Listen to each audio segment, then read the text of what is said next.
आदाब। पूर्वांचल नामा Urdu YouTube channel में आप सभी का खैर मकदम है। मैं हूं आपका मेज़बान अशफाक और आप देख रहे हैं प्रोग्राम मतलब की बात। दिल्ली में जिसकी रफ्तार, मरकज़ में उसकी हुकूमत। लोकसभा इंतखाबात के 7 मराहिल में से अभी तक 4 मराहले के इंतखाब मुकम्मल हो चुके हैं।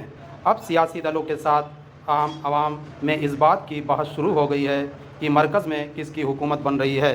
ऐसे में बात अगर मुल्क की राजधानी दिल्ली की जाए तो दिल्ली का सियासी माजी इस बात की गम्माजी करता है कि जिसकी दिल्ली की 7 सीटों पर हनक रही है वही पार्टी मरकज़ी हुकूमत की कुर्सी पर काबिज होता रहा है। दिल्ली में हालांकि वोट छठे मरहले में 25 मई को होना है। सभी पार्टियों ने अपने अपने अफराद को तशहीरी मैदान में उतार दिया है। हाल में दिल्ली की सभी 7 सीटों पर बीजेपी का कब्जा है। इस बार बीजेपी के लिए चैलेंज पहले के मुकाबले और बढ़ गया है, क्योंकि यहाँ इस बार सूबे में हुकूमती उमूर अंजाम दे रही आम आदमी पार्टी और कांग्रेस मुत्तहिद होकर चुनाव लड़ रही है। बीजेपी ने अपनी पार्टी में सिर्फ मनोज तिवारी के सिवा तमाम 6 सीटों पर उम्मीदवार बदल दिए हैं, जबकि बीजेपी से सामने की टक्कर दे रही INDIA इत्तेहाद की तरफ से आम आदमी पार्टी 4 और कांग्रेस 3 सीटों से इंतखाबी मैदान में लड़ रही है। नई दिल्ली पर बीजेपी की तेज़ तर्रार किरदार रही सुषमा स्वराज की बेटी बांसुरी स्वराज लड़ रही हैं, जबकि उनके सामने आम आदमी पार्टी की जानिब से सोमनाथ भारती मैदान में हैं। चांदनी चौक में बीजेपी ने परवीन खंडेलवाल और कांग्रेस ने JP अग्रवाल के दम पर दांव खेला है। मशरकी दिल्ली सीट से बीजेपी ने हर्ष मल्होत्रा को टिकट दिया है, जबकि आप से कुलदीप कुमार मैदान में हैं।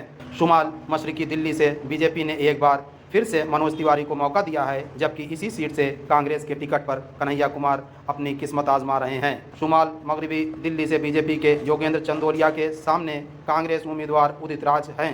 मगरबी दिल्ली से बीजेपी ने कमलजीत शहरावत को मौका दिया है, जबकि आपने महावल मिश्रा पर भरोसा जताया है। जनूबी दिल्ली से रामवीर सिंह बिघूड़ी बीजेपी के टिकट पर चुनावी मैदान में हैं, जबकि उनके सामने आपके सही राम पहलवान हैं। पिछली 2.5 दहाइयों के आंकड़ों पर अगर गौर करें तो ऐसा लगेगा कि दिल्ली में जिस पार्टी की धमक रही है उसी पार्टी की मरकज़ में हुकूमत बनी है।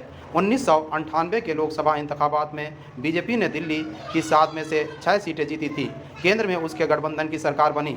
इसी तरह सन 1999 में हुए चुनाव में बीजेपी ने सभी 7 सीटों पर जीत हासिल की और मरकज़ में अपने हिमायतियों के साथ मिलकर फिर से सरकार बनाई।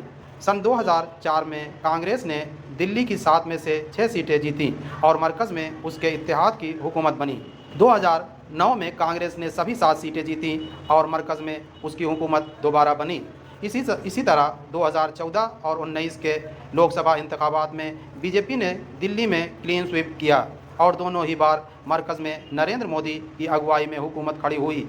वोट के फ़ीसद के लिहाज से देखें तो सन 2004 व 2009 के लोकसभा इंतखाबात में कांग्रेस ने दिल्ली में बेहतर कारकर्दगी का मुजाहरा किया। पार्टी को सन 2004 में दिल्ली की 7 में से 6 सीटों पर जीत मिली, उसे 55% वोट मिले थे। वहीं सन 2009 के इंतखाब में कांग्रेस ने 7 में से सभी 7 सीटें फतह कर ली। इस बार उसका वोट फ़ीसद बढ़कर 57% हो गया। सन 2014 में नरेंद्र मोदी नाम की सुनामी में कांग्रेस साफ हो गई, उसे एक भी सीट नहीं मिली और उसका वोट फ़ीसद गिरकर 15% हो गया, जबकि सन 2019 के चुनाव में कांग्रेस का वोट शेयर बढ़कर 23% तो हुआ, लेकिन इसके बावजूद भी उसे कोई सीट नहीं मिली। दोनों ही इंतखाबों में सभी सीटें बीजेपी की झोली में रही। सन 2014 में उसका वोट फ़ीसद 46% और 2019 में 57% रहा।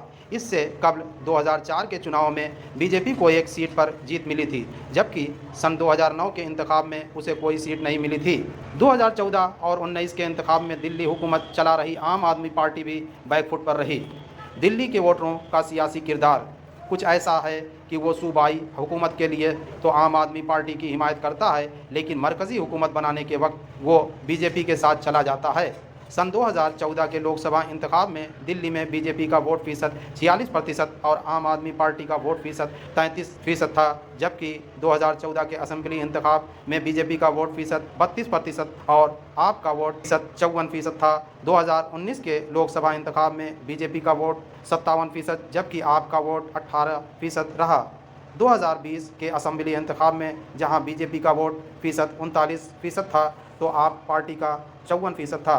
इन एदाद व शुमार पर अगर यकीन करें तो ऐसा लगता है कि जो पार्टी दिल्ली की सीटों पर बढ़त बनाएगी वही मरकज़ की कुर्सी तक पहुंचेगी। आज इस प्रोग्राम में बस इतना ही। आगे फिर मुलाकात होगी इसी प्रोग्राम में, इसी चैनल पर। तब तक के लिए खुदा हाफिज़।